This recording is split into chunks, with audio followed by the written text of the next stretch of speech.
Hello' everyone, কি খবৰ সকলোৰে। তো আজি মানে মই গৈ আছোঁ মোৰ লগৰজনীক লগ ধৰিবলৈ।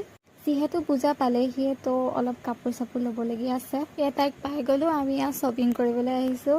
এজনী জেনী মোৰ লগৰ, তাইৰো মানে বজাৰ কৰিবলগীয়া আছিলে আৰু আমি লগো পোৱা নাছিলোঁ বহুত দিন, সেইকাৰণে ভাবিলোঁ আজি লগ কৰোঁ। আৰু ময়ো পূজা বুলি কিবা এটা ল'লোঁ আৰু।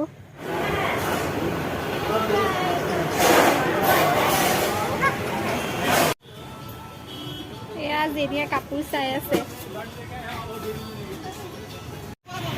চাব পাৰিছে গাইজ, পূজা আৰু চাওক ভিৰ কিমান। নাজানো। এতিয়া ৰিটাৰ্ণ ঘৰলৈ গৈ আছোঁ। যিহেতু আপোনালোকে দেখিছে পূজা বুলি কিমান ভিৰ। এতিয়া তাইও লগৰজনীও ঘৰলৈ গ'ল। আৰু আজি মিনি ব্লগটো ইমানেই আছিলে। যদি ভাল লাগে লাইক এটা কৰি দিব। বাই।